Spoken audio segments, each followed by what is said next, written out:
Sa mga hindi nakakaalam, ang buhay ko ay hindi ko nahawak. Ang buhay ko ay hawak ng ibang tao. At yun ay si Alvin. Yan. Si Alvin ang gumagawa ng schedule ko. So pag tatanungin ako ng mga tao, may gagawin ka ba next weekend? Di ko alam kay Alvin eh. Wala na akong control sa sarili kong buhay. Si Alvin na talaga. Ino-control na ako niyan. So sabi sa akin ni Alvin nakaraan, oh, kailangan natin maglong bukas. Eh kakalong lang natin ah. Ubus na ba? Wala na ba tayong imbak? Hindi kasi next week, wala kang wala ka shooting days, puro ka nasa labas eh. At this point sa Ninong Rai, ang dami na nating naluto. Na-exhaust na natin karamihan. And alam niyo naman yung mga videos natin, hindi lang isang recipe, kapal pa nga na mukha natin. Nagsasampu pa tayo minsan eh, di ba? So sana yung 10 na yun, 3 weeks worth ng content na yun, pre. Ginawa lang natin isang araw. Kaya medyo challenging talagang gumawa ng content. Yung sinabi sa akin ni Alvin na kailangan ng long format, sabi, putik, ano pa ba? So pumasok na naman ako sa aking mental palengke. Nakita ko, umaga pa. So lugaw yung tinitinda niya. School supplies. Ulo ba yan? Hindi, bayan to. So, nakita ko dito, mga charger, mga cellphone, mga case. Tapos dito, mga damit, biglang kakanina. Tapos diretso ako doon. Ay! Wet section, naamoy ko na. Nakita ko yung mga karning nakasabit. May pusa dito, tapos baka, baboy, isda. Ano ba pwede dito sa isda? Hipon 3 ways. Shit, meron na. Katabi ng hipon, ay sugpo. Tak, sugpo. Meron na rin. Meron na tayong tilapia, meron na tayong bangus. Parang lahat sa palengke na iluto na natin. Tapos, sa panaginip ko, may bata doon. Habang kumakanta, tong, tong, tong, tong, pakitong, kitong, aliw. Tapos habang kumakanta siya, papalapit siya ng panipad sa akin. Sa daga. Salamat, bata! Kaya ang lulutuin natin ngayon ay crab meat. 3 ways. Kung bakit hindi buong alimango, una sa lahat, wala kang masyadong gagawin sa buong alimango eh. Yan na yan eh. Sasarasahan mo lang yan. Pwede salted egg, pwede sweet chili, pwedeng kung ano man. Pero sa crab meat, sa form niya na to, na himay-himay, ang dami natin pwedeng gawin dyan. Diba? Itatrato mo to na parang giniling, pero lasang alimango. Oh, ganun siya. Ganun talaga siya. Alam naman natin, ang giniling ay isa sa pinaka-versatile na ingredient kasi kahit ano pwede mong gawin yan. Ganun din dito. Pero siguro kailangan lang natin buksan ang ating isipan. So dito, gawin muna natin yung mga pinaka-basic. Anong pinaka-basic? Crab meat na putahe. Crab cake. Torta. Tama ka. So, ilang beses tayo nagluto ng torta dito, pero para dito sa ating first week, gagawa tayo ng torta. 2 ways, pare. So, actually, total ng 6 ways to. So, simulan na natin. Itong recipe na to, ulitin ko, ay nagawa na natin dito sa channel na to. At gusto ko lang ulitin kasi maganda tong recipe na to eh. Simple lang, tapos impressive siya kapag nakita. So, ito yung mga butter na hindi namin nauubos. Iniipon namin yan sa isang lalagyan para magamit ulit, di ba? So, kuha tayo butter. Pwede rin namang mantika dyan, pero mas masarap lang talaga ang butter. Para tutunaw yan, lagyan na natin ang bawang. O, lagyan na rin natin ng sibuyas yan. Kasi ayaw naman natin ito mag-brown. Gusto natin... ayaw natin siya mag-brown. Gusto natin tumamis siya kasi ang crab meat ay naturally matamis, di ba? Yes, chef! Mama! Crab meat. Etong crab meat na to, nabibili lang naman sa palengke yan. Minsan sa grocery, meron yan. Pero I suggest ha, kailangan frozen siya kapag binili nyo. Kasi pre, ang crab meat talaga, pag yan na nasira, saksakan ng panghi niyan. It is stubbornly urine-like. Mapanghi talaga, par. As in, mapanghi talaga, promise. If I'm not mistaken, etong mga ganitong klaseng crab meat ay luto na. Kasi kailangan nilang lutuin ata muna yung alimasag para ma-extract nila yung bagay na yan. Di ako sobrang sigurado. Piling ko tama. Di ba? Kasi pag hilaw siya parang baka sipitin sila. Timplahan natin, lagyan natin ng patamis. Simple lang to. Sa mga putahe natin ngayon, pre, hindi siya masyadong, heavily flavored ng kung ano-ano. Wala na tayong paminta para magiling mamaya. Gusto natin lumabas dito ay yung lasa ng crab meat itself. Paminta, okay na yan. Yung kailangan yung tikman yan. Kasi kapag yan Makate, tapon nyo na pre. Di sulit kumain ng crab meat na Makate. Ibang Makate, okay lang. Bakit? Wala. Tapos dahil nga ito ay torta, kailangan nito ng... Shell! Sabi ni Alvin dati, bakit kayo lagi may shell ng alimasag dito sa bahay niyo? Pampaswerte ba yan? Ay, nasakit! Oo. Sige, nakalambat lang yun. Oo. Sabi ko, hindi pampaswerte yan. Ang torta ni mama yan. Naalala mo yan? Sandubag na lambat. Alam mo yun? Itlog, titimplahan din natin. Pwede patis, pwede asin. Kasi matabang yan pagka hindi. Knock. Uy! Who's there? Crab meat. Crab meat who? Then out of the blue, crab meat. So kayo, ngayon ha, Alden, gusto ko lang po sabihin na nalulungkot po si George. Nung napanood niya yung interview nyo ni Maine, na umamin pala si Maine sa'yo. Tapos sabi mo, kasi mawawala yung magic. Oo, sabi lang niya, hindi ko pwedeng sabihin sa'yo kasi mawala yung magic. Ayaw ni George nun. Patayin muna natin ha yung apoy kasi may init pa yan. Lagyan natin ng itlog. Wag nyo muna isagad. Sakto lang. Kasi kailangan mas lamang yung crab natin kaysa sa itlog. Masabaw, di ba? Initin pa natin ng konti. Ang idea dito, kailangan hindi siya lutong-luto. Meron pang konting hilaw na itlog sa kanya para kapag hinulma natin dito, magdidikit-dikit siya. Ayan. Ngayon, ilalagay natin yan dito sa hulmahan natin. Medyo hilaw pa yung itlog dyan. And that's exactly the point. Ang importante dito, wag masyado maraming itlog para hindi siya magmukhang scrambled eggs sa may alimasag. Dapat para siyang alimasag na may konting itlog. Parang ganon. Ima-microwave natin to. Paano kung walang microwave? Pwede nyo steam, lipat na iba lalagyan na hindi plastic, tapos i-oven nyo, alam mo yun. Midi, microwave mo yan saglit. Tapos habang ginagawa ni Ami diyan, gawa tayo ng sauce pare. Tubig. Simple lang to. Kailangan lang to medyo manamis-namis ng konti. Lagyan natin ng toyo. Tapos, syempre, oyster sauce. Nabubuksan pa lang. Pagka binuksan nyo, brown sugar, pwede namang white. Gusto ko lang talaga maitim na maitim. Medyo manamis-namis talaga tong sauce na to, ha? Siyempre, liquid seasoning, pare. Konti lang din. Kasi liquid seasoning, pre, ano yan eh. Asang-lasa mo agad yan eh, diba? Sauce natin, kumukulo na. Bago umapaw, lagyan natin ng cornstarch and water mixture. Pampalapot laang. Pagka okay na kayo sa lapot ng sauce, okay na yan. So, eto na, pre, yung torta natin na nabuo na siya. Tapos, eto yung sauce natin. Magsasamahin na natin yan. Pero sabi ko nga kanina, dalawa yung torta natin. Doon sa kinakainan natin, yung Judy Ann's, tawag dito. Judy Ann's. Pero silang doon, torta alimasag, pero para scrambled eggs lang yun na may alimasag. Masarap siya. Tapos simple lang din siya gawin. Hindi nyo ganun yung gagawin natin. Ang gagawin natin, isang torta ay yung klase ng torta namin, pero hindi mo talaga siya matatawag na torta. Ito yung ginawa namin ni Asyong nung nasa restaurant pa kami. Mas malapit siya sa crab omelet. Pero nandun pa rin yung elements talaga, which is crab and itlog. Diba? So sabay natin titikman nyo, kaya gawin na natin ito. Magsisimula yung ating torta, version 2, sa butter uli. Habang natutunaw yan, pwede mo na nilagyan to ng bawang at sibuyas. Tingin nyo ba sa restaurant, inaantay pa namin matunaw yung butter bago namin ilagay yung mga yan? Hindi na, pre. Ang tagal nun. Meron kaming crab meat na ilalagay dyan, syempre. Pero, naisip ko nun, etong crab sticks kasi, ang layo ng lasa sa crab meat. Hindi na talaga siya parehas. Alam mo yon. Sabi ko, hindi ko pa ito natatry nun. Try natin paghaluin. Plus the fact na mas mura to ng konti, mas makakapag-serve kami ng malaking portion for the price, di ba? So, tinry namin at nagustuhan naman ni Asyong. Kaya natin yan, ganyan. Ngayon yung crab stick na binibili namin, naghihibla-hibla siya. Di ba sa kani salad, naihibla-hibla siya? Yun, ganun ang nangyayari dyan kapag niluto mo ng matagal. Pero kung ayaw nyo maghibla-hibla, wala namang problema doon. Lagyan na natin ng crab meat yan. Mas lamang pa rin yung crab meat. Pero kung gusto nyo 50-50, putik, kung gusto nyo nga, puro crab stick na lang eh. Gagana yan, par. Gagana yan. Ngayon, kailangan na lang nating medyo matuyo ng konti ito. Nakita nyo, medyo naghibla-hibla na yung crab stick natin at hindi na siya masyado makita aside dun sa kulay pulang niya. Ngayon, ito ginagawa ko doon. Konting tubig. Kasi gusto ko medyo mag-taste siya ng konti at hindi sobrang buhaghag. Actually, aksidente lang nangyayari ito dati sa restaurant na overcook nung isang kusinero yung production namin. Tapos, nilagyan ng tubig, naging malabsa. Ay, kung pangit niyan. Itirikman ko, masarap. Yun ay naging standard. Pero talaga maminsan-minsan yung mga magic naging standard yan Kasi importante naman masarap. Yung crab stick na yan ay may starch. Kapag niluto nyo siya long enough, yung starch na yon ay magbe-breakdown. At mapupunta dun sa natin, sa palaman natin, and magiging mas malapot and medyo fluffy siya ng konti. Konting asin. Tapos para lang mas ma-accentuate yung tamis ng konti, lalagyan ko siya ng asukal. Ni Nora hilig maglagay ng asukal sa ulam talaga. Bakit matatanda yung nanonood sa akin? Mintswa.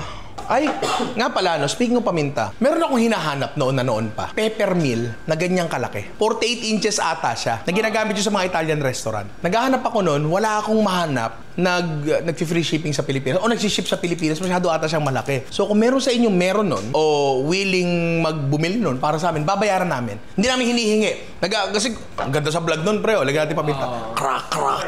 Hindi siya tuyong-tuyo, di ba? Medyo siya ng konti. Parang malagkit siya ng konti. Yan talaga yon. Ipalaman na natin swa. Gawa tayo ng non-stick. Sana lang talaga non-stick pa to kasi matagal na namin ginagamit tong bagay na to. Ngayon natin ng mantika. Tapos, kalat natin hanggang sa gilid, ha? Ngayon natin dyan. Kalat natin. Kailangan lang manipis na layer ng itlog. Kailangan lang natin ma-make sure na natatanggal siya. Kailangan kasi ito matanggal ng buo. Kaya naman siguro. Testingin natin. Marami naman yung palaman natin. Kuha tayo nung palaman. Ngayon sa gitna. Dahan-dahan. Tikman Tiklop nyong ganyan. Tiklop nyong ganyan. Tapos, mo ganyan. Yan. Ganyan yung itsura nun. Pero mas makapal ng konti. Tapos, mukha na siya normal na itlog. Ang pangit, di ba? Sinusubukan na lang namin siyang pagandahin. Wala, tak muna. Teka lang, nagpe-plating ako eh. Timingan mo naman. Importante dito na banana ketchup Tapos, meron tayo dito durog na chicharon. Ano lang naman to? Toppings lang naman to. Crispy garlic. Oh, di ba? Meron na pala din. Yan. At ito na, pare, ang ating torta version 1. Yung torta, actually ito yung version 2. Yung version 1 natin, ito. May nakalimutan lang pala akong ilagay dun sa sauce. Kalimutan ko lagyan ng 5 spice powder. Optional na lang yan. Kung gusto nyo maglasang medyo sabi nga ni Alvin, ma-Chinese yung lasa. Diba? Kunin natin to, yung isang natin, torta natin. Hala! So, lalagyan natin ng sauce sa taas. Spring onions din. Taas ang spring onions. Crispy garlic. Sesame seeds. Ay, sesame oil. At eto na, pare, ang ating dalawang klaseng crab torta na mukha naman talagang masarap. Pero para natin malalaman kung masarap yan, hindi pa natin titikman yan kasi gagawa tayo ng pangatlong dish natin na perfect kasabay nito. Gagawa tayo ng crab fried rice, pare. Mantika, pare. Typical na fried rice lang to. Tapos wala masyadong cheche bureche kasi nga, again, ang gusto natin lumabas na lasa dito ay yung lasa ng crab. Natin ng bawang. Hindi ako masyadong mahilig maglagay ng sibuyas sa fried rice. Pero sa pagkakataon na to, parang bagay siya. Crab meat. Kanin, pare. Itong kanin namin ay buwaghag na agad sapagkat ito ay pang fried rice talaga. Patis, konti lang. Nor chicken powder. Kung merong nor crab powder, yun ang ilalagay ko eh. Simple-simple lang, pre. Kaya pinagsabay-sabay ko na kasi simple lang naman talaga tomato. Tsaka masarap silang pagsabayin together. Sarap sana to. Ito yung kanin mo, yun yung mga ulam mo. Kapag wala kang allergy, pare. Crispy garlic. Damihan mo. At eto na, pare, ang ating crab fried rice. Fried rice. Dalawang klaseng torta, di ba? So mukha naman silang masarap lahat. Pero paano natin malalaman yan? Tikman na natin yan. Pero bago yan, Jerome, suma ka muna konti lang. Ako ang star.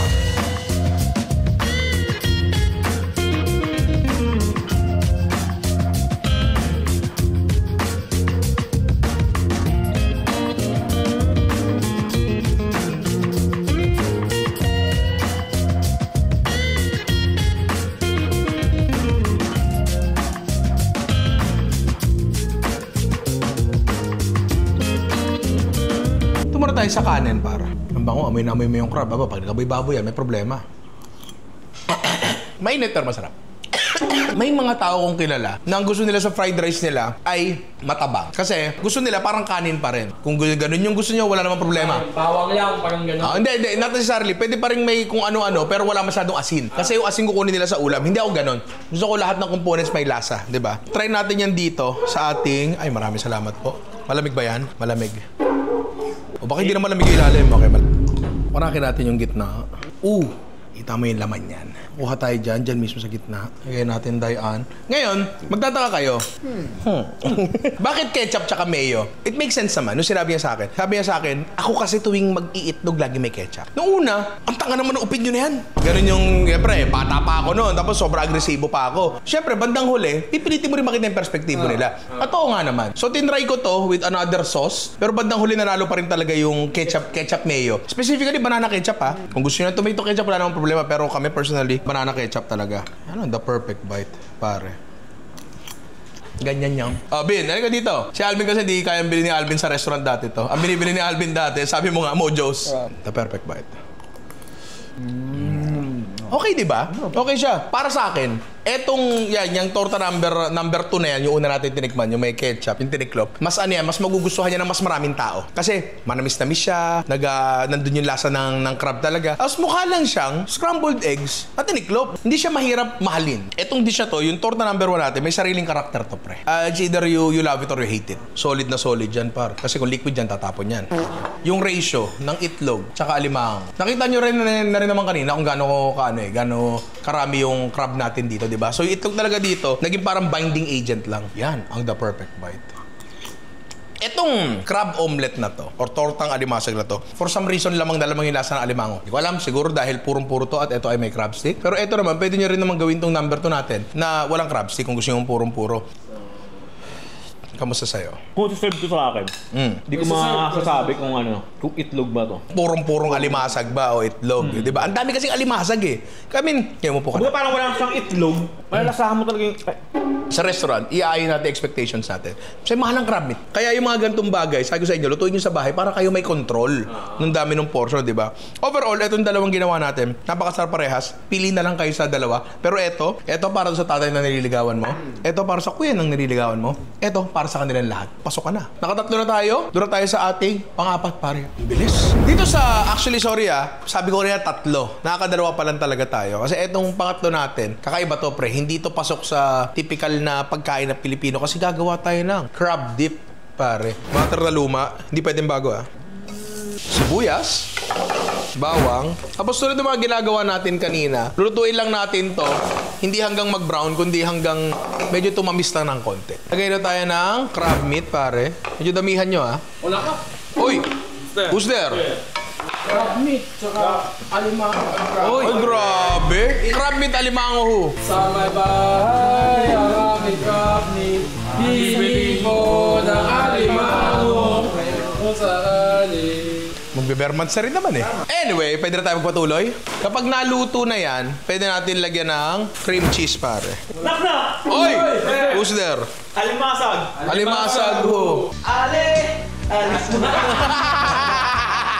Paborito ni Amid yun. Eto, dapat talaga, hindi lulutuin yung cream cheese. Pero masyado malamig yung cream cheese natin. Yan natin yan dyan. Tunaw na yung cream cheese. Nilipat natin siya sa isa lalagyan para medyo lumamig ng konti. Kumbaga, medyo lang. Wag lang yan ganyan. Umuusok-usok ko yan, ulam, di ba? So, palamigin lang namin ng konti to, tapos tapusin na natin to. Dahil medyo malamig na, lagyan na natin ng, syempre, Lady's Choice, mayonnaise. Tapos, from here, kahit ano nang gusto mong ilagay. Ito, ayaw ni Alvin ito. Pero maglalagay ako kasi gusto ko to. Capers. Hindi, naaasiman ka ba dito? Yun ba yung dahilan?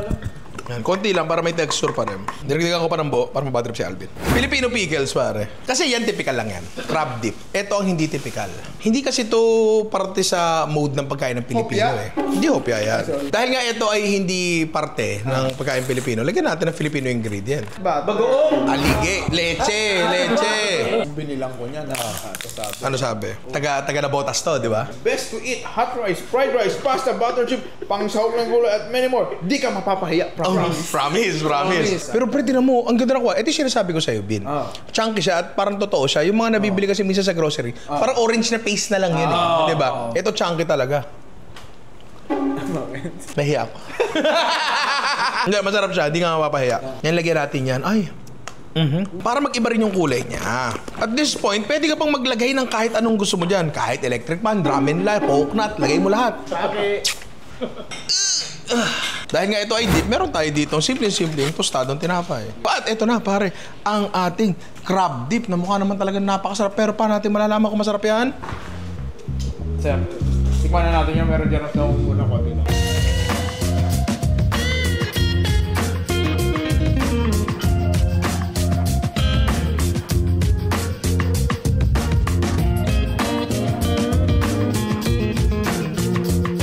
Isaw-saw dayan. The perfect bite. Para mas gusto kong matry sa Skyflakes. Masarap yung dip Pero kasi yung tinapay, yung typical ng mga loaf bread kasi nabibili natin, manamis-namis ng konti yan. I'm not saying na hindi siya masarap. Pero dito, mas leaning on savory siya. And the perfect bite.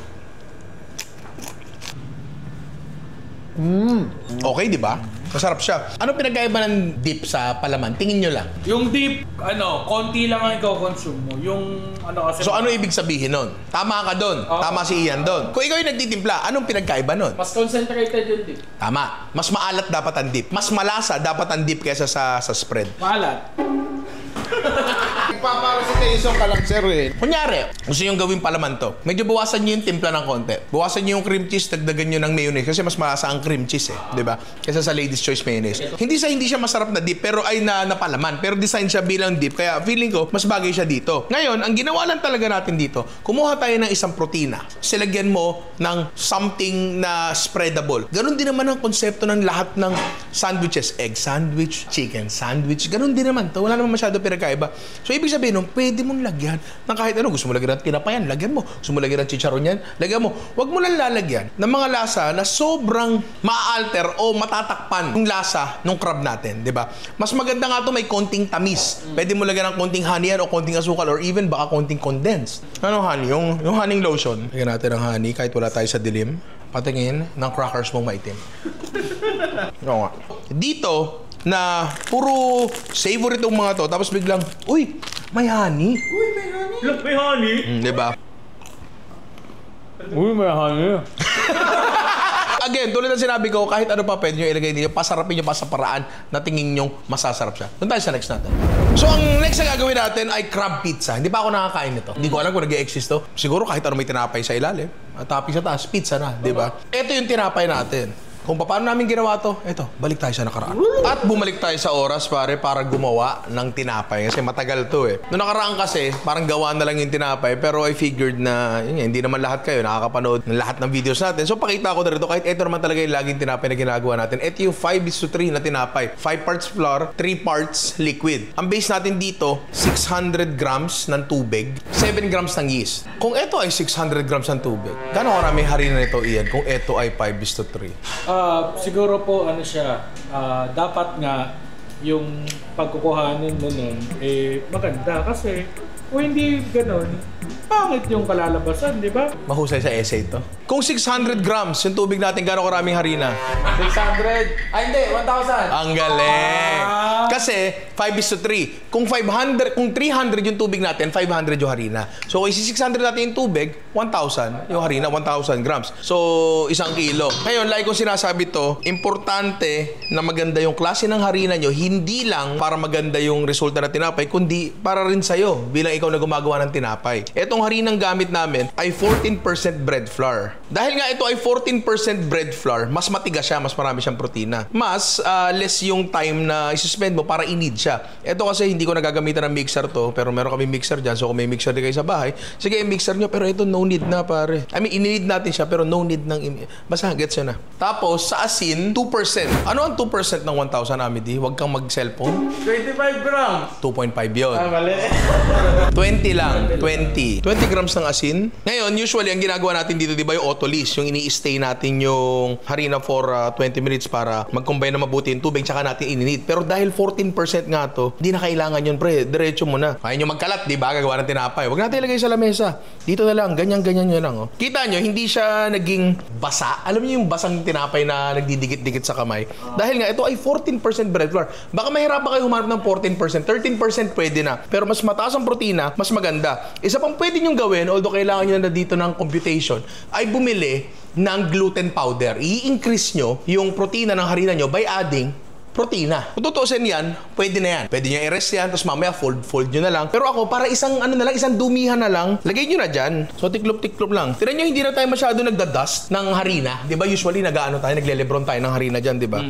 Ngayon, hindi na masyadong kailangan kasi maganda nga yung protina ng harina natin. Hindi pa ganong kakinisan, di ba? Dahil nga, i-ferment natin to, paalsahin natin to, magde-develop pa yung gluten yan maya-maya. Pero, dahil nga maganda yung harina, ako, kung pang pizza lang naman, hindi na kailangan pakinisin yan, pre. Ang laking tipid sa energy at sa oras kapag magandang klase yung harinang binigay nyo. Mas mahal ba siya ng konti? Yes! Konti lang. Hindi ba mas mahal ang oras mo? Yan. So, ilabas na natin yan. Kailangan takpan sa mainit na lugar para umalsa. Tapos, balik na tayo sa present. At nandito na tayo ulit, pare. Nakaalsa na siya, 'di ba? Napakaganda. Naalala mo yung spinach pizza ng ginawa natin?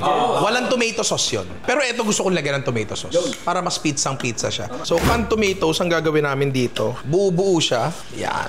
Ngayon, ang gagawin ko dito, durugin ko lang siya ng konti para may texture pa rin siya. Tapos i-concentrate ko siya para hindi siya masyado masabaw. So, lulutuin ko lang siya hanggang medyo umano ng konti. Lumapot. Yung crab meat natin, hindi ko nagagalawin. As is yan. Oh, ganyan na yan. Ganyan na talaga yan. So, ilalagay na lang natin sa pizza mamaya yan. So, basically, ang lulutuin lang natin dito is yung sauce. Ngayon, sa sauce, pwede kayong maglagay ng kahit ano. Pero dahil nga ang gusto kong malasahan dito ay yung crab mismo, hindi na ako maglalagay ng herbs. Hindi na masyado. Siguro aastan ko na lang ito mamaya. Pero kailangan yung tikman, ha? Buti na lang hindi. Baka masyadong maasim, yung kamatis nyo, sauce nyo hindi na malasahan yung crab meat natin. So, isang ano rin yan, lulutuin natin para medyo mag-evaporate ng konti yung acid. So, palaputin lang muna natin ito, tapos buuin na natin yung pizza natin. So, ayan, lumapot na siya. So lalagyan ko ito. Maglalagay talaga ako ng asukal dito kasi gusto kong man-neutralize yung asim nung ano natin, kamatis natin. Okay na ako dyan? Ngayon, doon tayo sa ating dough. Lagyan ng mantika. Yes, marami talaga mantika. Kasi kahit gaano kasarap ang pizza mo, kung hindi matatanggal sa tray yan, wala, pare. Harina sa lamesa. Tapos, siguro mga kalahati lang nitong dough natin. Hindi natin iniportan masyado, pero ang ganda, oh. Diba? Natin yung tray natin na may mantika. Ilagay natin ang ating dough. Uy, karamihan, hindi kinakain yung crust eh. Kung sasarapan yung tinapay nyo, tulad nitong ginagawa natin, baka kainin nila yung crust. Yung ating pinalapot na tomato sauce, pansin nyo konti lang talaga siya kasi isi-spread out talaga natin ng ano to, manipis. Lagay na natin itong crab meat natin. Nak! Who's there? Crab meat! Crab meat who? Araw, crab meat, nasa isip. Tapos sa keso, pansin nyo kapag nagluluto tayo ng pizza dito, mozzarella na alam natin na medyo matabang, tapos meron pang quick melt. Kasi gusto kong mag-appeal sa Filipino palate. Kasi gusto ng Pilipino, ang lasa ng quick melt, di ba? Pero dito, mozzarella lang ang gagamitin ko. Bakit, Alvin? Stretchy, chewy, mabilis matunaw. Iba lang ba yung lasa ng crab? Tama si Mr. Reyes. Kasi sinabi ko na nga, sabi ko matabang eh, di ba? Ha? Oh. Lagyan natin. Tingin ko okay na yung isa. Kasi nga, gusto nga natin malasahan yung... Ikaw na dito. Ayan. O, salang na natin sa oven to. Pinakamataas na kaya ng oven nyo. Dito sa aming oven na galing sa Merit Stainless. Ano to? Kaya nito ng 260 degrees Celsius. So, yun yung ilalagay natin dyan hanggang mag-brown. Pare. Tingnan mo. Hindi lang laging pantay. At inikot-ikot talaga yung pizza para magpantay ng ano eh. Pero ang ganda, di ba? Ngayon, Ngayon, gusto ko lang maglagay ng Parmesan cheese kasi why not to not? Choknut, poknut. Si Alvin malaki poknut. Pero teka, bago ko lagyan ng Parmesan cheese, para lang mas masarap. Total, andito na rin natin. Crab naman eh. Gay aligs. Para yung ibang kagat may aligay, iba wala. Yung gusto mo lahat may aligay, tabi mo yung bote sa'yo. Pre, crab na crab yan. Whenever I see girls and boys. Ayan. At eto na, pare, ang ating crab pizza. Mukha naman talaga siyang napakasarap. Pero paano natin malalaman kung masarap yan? Tikman na natin yan. Pero bago yan, Jerome, slow mo ka muna konti lang. Yo!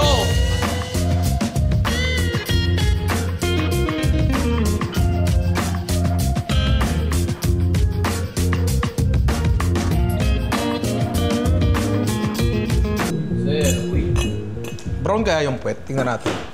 Sir! Ayo! Kain na natin, Swa. Yan. Tingnan mo yan. Ang kapal niyan. And the perfect bite. Alam mo kanina, nung sinalang ko to. Tapos nagkukwentuhan tayo, di ba, habang nakasalang to. Sabi ko, shit! Hindi ko natimplahan yung crab meat. Baka matabang to. Pero hindi. Hindi siya matabang. Kasi templado yung sauce natin, templado yung queso, tapos may Parmesan cheese pa sa taas. Tabasco. Ako na. Test lang yun, Mickey. May tabasco, pare. Oh, grabe. Ang laki ng kagat. Ang gobo. Masarap, no? Gagi, kunin mo na yan. Kunin mo na yan, Midi. Kunin mo na yan. Alam mo ano nangyari dito? Ang tamis ng crab meat. Hindi ko alam kung dahil ba hindi natin siya niluto. Ayan, George, ikaw mo. Walang tabasco yan. Diba? Tapos, tama nga. Hindi nga masyado umasim. Sauce natin, meron lang siyang binibigay na konting complexity na parang pizza pa rin talaga yung yung feels niya. Tinapay natin masarap. Yan kong ginagawang tinapay. Tapos, hindi naman yan dahil magaling akong gumawa ng tinapay or what. Sadyang masarap lang talaga bagong gawang tinapay. Yung kayo mismo ang gumawa. Ako, magandang quality ng harina mo. Tamang-tama yung level ng alat. Yung kayo, yung ginawa nyo dyan. Diba? Yung mozzarella, pwede nyo pandagdagan actually. Pwede nyo pandagdagan kasi wala naman masyadong lasa yan eh. Para sa texture lang yan eh. Pero eto, as it is, sobrang panalo nito, pare. Punta tayo sa last natin. Last dish natin, pare, pasta ang lulutuin natin. Teka lang, ang sabi ko, linguine ah. Okay lang yan. Penne yung nandito. Bakit ito yung pasta niluto mo? Nakalagay doon linguine ah. Ha? Sino nagluto na ito?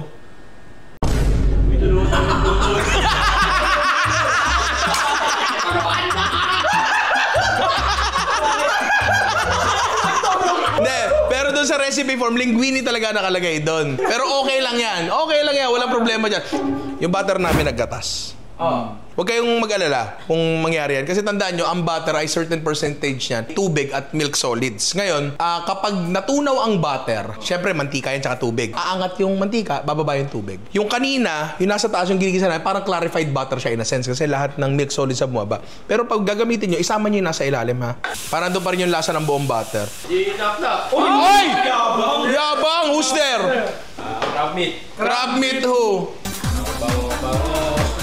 Bango ng crab meat mo. Nagsushoot kasi sila ng B-roll sa labas kasama si Jerome. Kaya wala yan dito. Ayan sa labas yan. Oh, bawang! Tuhok ang buhay yan. Ay, si Jeje, Jeje, may knock-knock ha. Knock-knock. Ay, boy! Who's there? Who's there? Anong pack ang tumatalon? Pizza. Ayoko. Na-open ako. Sige. Yan na, kumuha ka na. Crab pizza yan. Binsan lang yan. So, igigisa lang natin to. Pero, again, wag natin ipapa-brown, ha? Grabe, pumapwerte si Jeje. Sana all. Diyan pati nga nung cuts mo, lagi po si reset sa Jason natin. Oo nga! Sa atin. Sabi mo, tutupiin mo kami lahat. Ngalog ng labada. Oo, grabe. Ako yung labada eh. Oh, crab meat. Damihan nyo. Kasi linguine dapat yan eh.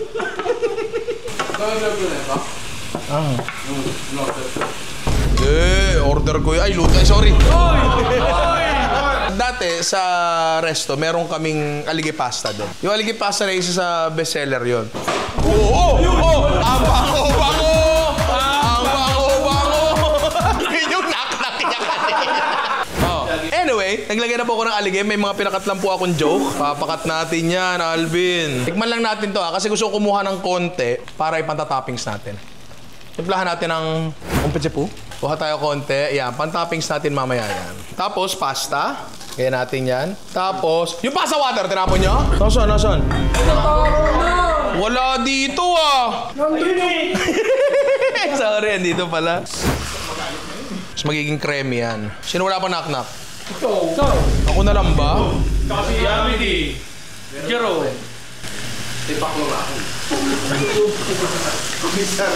So, ngayon, halo lang ng halo ha. Halo lang ng halo para lumagkit pa siya ng konti. Ano yung typical natin ginagawa, di ba? Ito yung pampalat natin. Oh, lagyan natin ng Nor chicken powder yan. Okay na ako dito? Crab meat.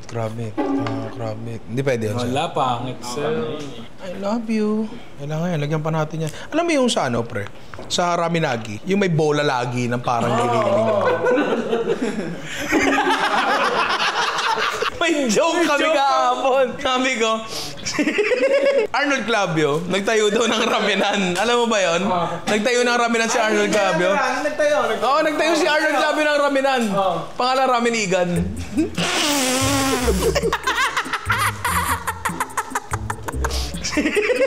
Igan Nagi. Mas dark kasi isang joke eh. So parang sa Ramen Nagi, meron silang meatball lagi doon eh. Gay aligs! Pwede yung gawing creamy ano rin. Actually, dapat lalagyan ko ng cream. Nakalimutan ko. Kasi tinitikman ko, masarap na siya. Pero kung gusto nyo lagyan ng cream, wala namang problema doon. Pero di naman kasi lahat ng pasta, kailangan ng cream. Diba? Parmigiano-Reggiano na 5 buwan na sa rep namin. At eto na, pare, ang ating crab meat pasta na mukha naman talagang napakasarap. Pero paano natin malalaman kung masarap yan? Tikman na natin yan pero... Ano yan?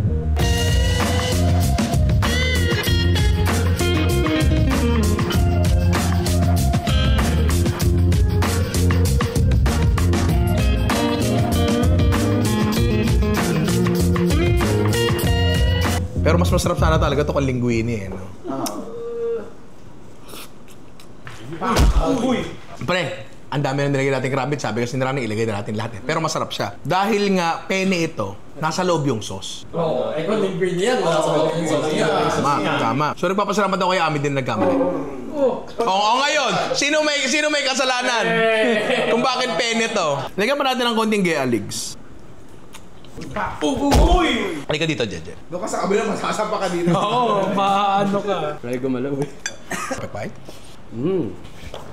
Diba? Okay siya. May lemon ba tayo dyan? Oy! Who's there? Crab meat. Crab meat who? Sa dalagang nakabalot na Sino kumanta? kamikaze. Crab meat kasi. Diyan minsan bababa ka dito ah. Huwag ka nagkukulong masyado sa office. Hindi, ganito na lang. Lemon.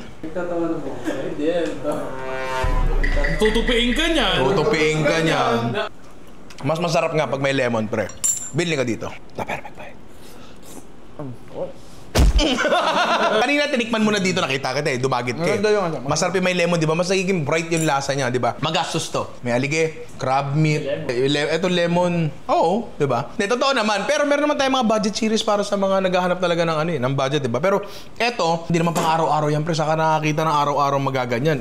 Medyo delikado rin ang alige. High blood dyan. High blood dyan, di ba? So ano to, for special occasions yung bagay na to. Yung crab meat niya, sinsibla-hibla siya, damang-dama mo, pre. Damang-dama mo na nandun talaga yung texture niya talaga sa dish, pumapasok sa loob ng pene.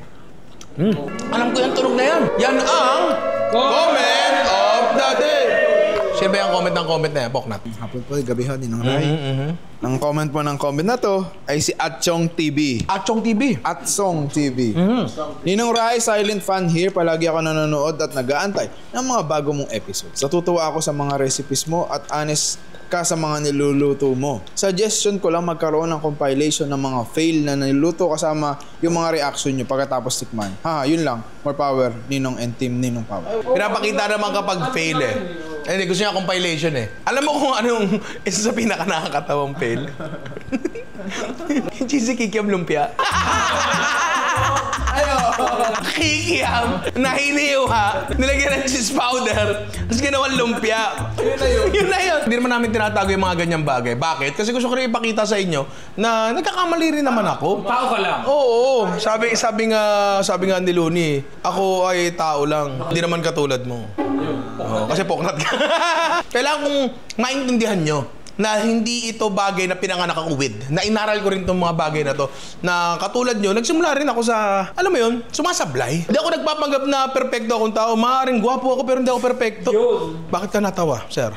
Hindi kasi Maraming salamat sa iyo, pare, and magpapatuloy kami ipakita ang lahat ng pagkakamali dito. Channel to. Siyempre pati yung mga tama kasi ang pagpapakita ng progreso talaga pati yung mga failures.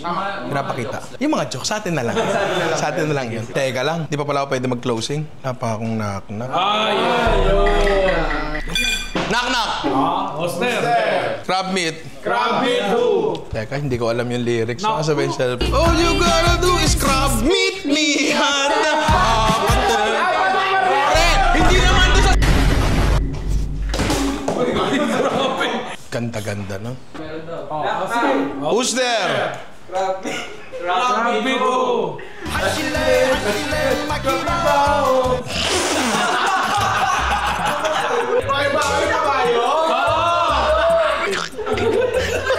May step!